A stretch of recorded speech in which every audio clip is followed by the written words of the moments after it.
morning traders, Joseph here from Eightcap. So just doing a quick touch on some of the things that are going on so far today. So we're into the Asian session, the Sydney interbank session and the Japanese interbank sessions are open, and sure, I think the Chinese session will be online as well. So we're just looking at some of the key news coming out this week. We're not going to run into it with the detail we have previously, a bit more of a skim. So we can see we have flash data coming out on Tuesday. So that incorporates the French, German, EU, the UK and the US, and they'll be running from 5:15 local time, Australian Eastern time, all the way through to 11:45.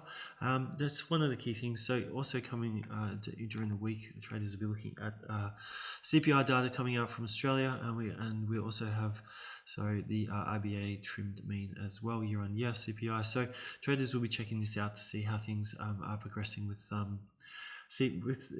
inflation in Australia at the moment, and what that means for the future of a potential rate holds or rate cuts. So there is a bit of expectations about rate cuts next year, and so we'll just see what comes out. It's expected to come in at 3.4%, so we'll see what we get on Wednesday. Now into Thursday, we have advanced GDP. That'll be a good one to watch in terms of the dollar and stocks, and because there is a Q&A with the advanced GDP, so it is a little, there can be some surprises, with some of the questions being asked. So then moving on to Friday, we have the Bank of Japan's meeting, and rates are expected to stay on hold, and we would like to see just some comments from the Bank of Japan.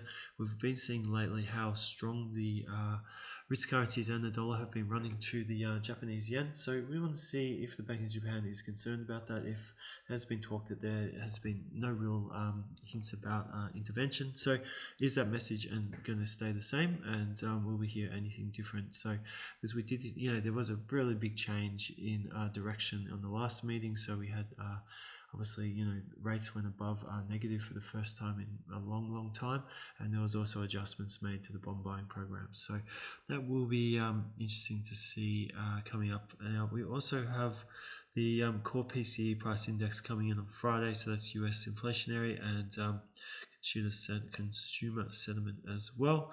And we also have Swiss National Bank Chair Jordan speaking as well. So that's some of the key news coming out. Obviously, we know what's been going on with some of the influences globally at the moment, with Israel and Iran exchanging fire. So that hasn't really progressed. The markets had some really crazy moves on Friday when that sort of hit the headlines. So that was Israel's strike against Iran. I think from what we've heard, that Israel sort of just giving them a bit of a message that, hey, this is, we have the capabilities to hit you, and we will, and we can, and we will. So, here's a bit of a message. So, stop on the previous attack that what was launched. The market sort of picked up on this, I think, as well, and we can see that, really big move in oil, but that was faded really quickly, and we can see selling today.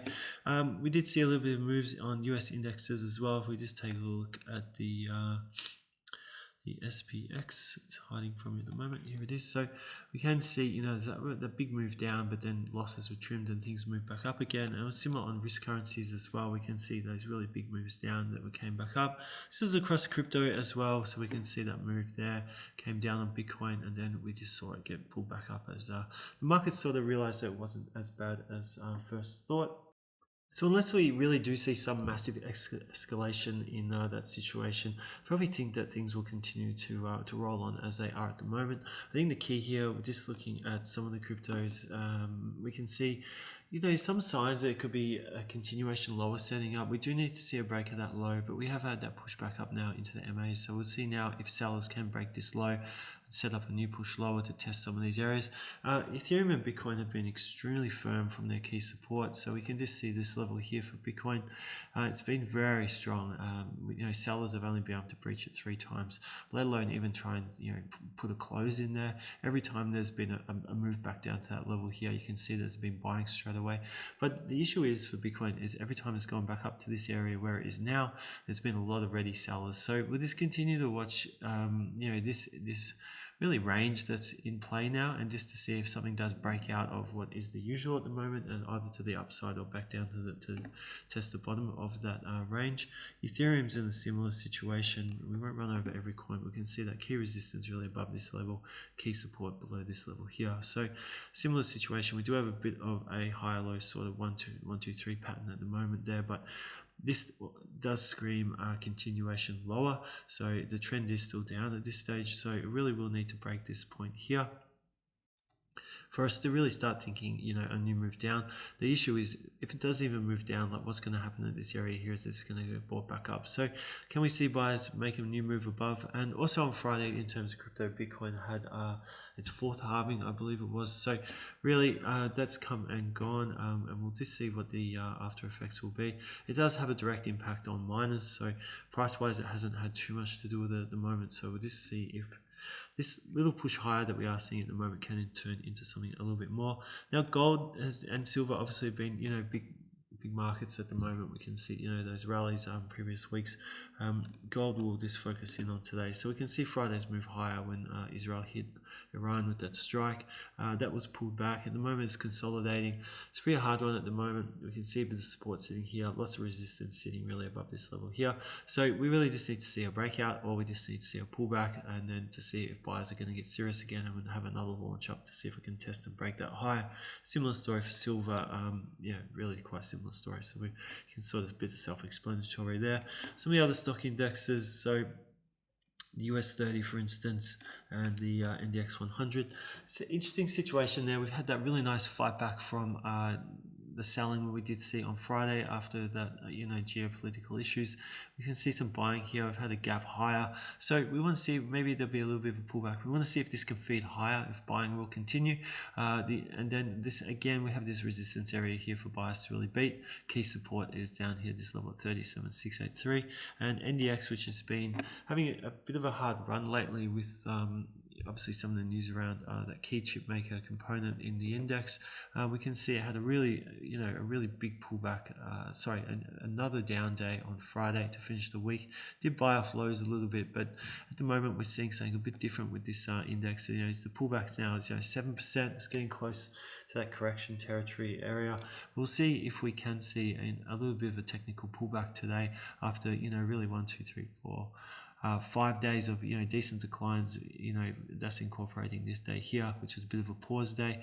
This could be another pause day, but we do feel if we do see some technical buying on the US 30 and on the S&P, if that continues to push, maybe we'll see a bit of value buying come back in for the NDX 100, and we could see a bit of a push higher.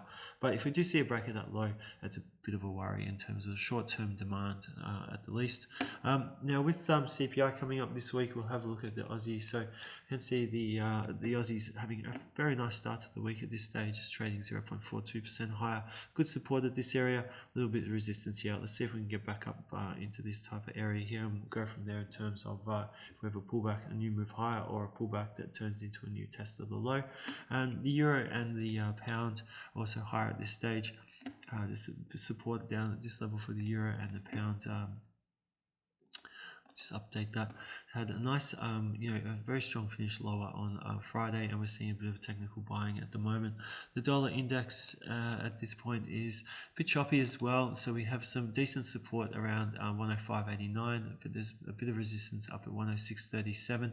There's a lot more resistance up at this level here at 106.69, and then again up at 107 area, really all the way up to anywhere up to that 107, 19, 20 to 25 points. So we're really concentrating on this area here. At this stage, it sort of is a descending triangle to a degree. It's not a classic continuation pattern, but we will see if this consolidation does continue just to build for the dollar, and then it is in an uptrend. So do we see a new push higher to test that resistance, or do we see another fail inside the range and then maybe a new test of support, or maybe even a break lower?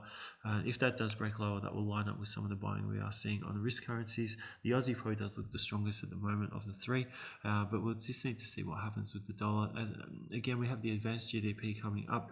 The dollar took a bit of a hit last week with the news about interest rates, so it wasn't a massive hit, but it was deflating with the power sort of cementing in that we may not see any interest rate cuts this year, and maybe something into 2025. So it did shake out up a little bit, but again, you can see it's more of a consolidation now. It hasn't really fallen through back into out of this area yet. So with the key news coming up this week, so obviously we do have a bank holiday for some of the states, mainly Victoria and New Zealand, on Thursday for Anzac Day. Sorry, it's a national holiday, Anzac Day. Please just take that back. So there will be a holiday in Australia and New Zealand, but we have that CPI data on Wednesday, so I think a lot of people will be checking that out locally.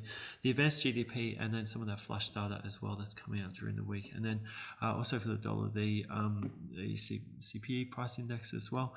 But as we can see, there's a few holding patterns going on at the moment. There's a little bit of buying off previous lows, and we need a little bit more direction as well. Even though we are seeing some firm gains at the moment on these US CFD indexes, which are running off the futures at this stage, we do need to see a little bit more direction from buyers to start calling, maybe lows starting to form, and then obviously need higher lows. But the real key is going to be on the next test on some of those markets we've just discussed, and if we're going to see new pullbacks form. So that will be some of the things we'll be watching this week. So you can just see here, if we move up, do we have a pullback then or not? And similar story for some of the cryptos that we ran over. So a few things to keep an eye on, a few things consolidating, but there's plenty. Looks like there could be a few opportunities starting to develop as we progress through the week. So that's really it for today's update.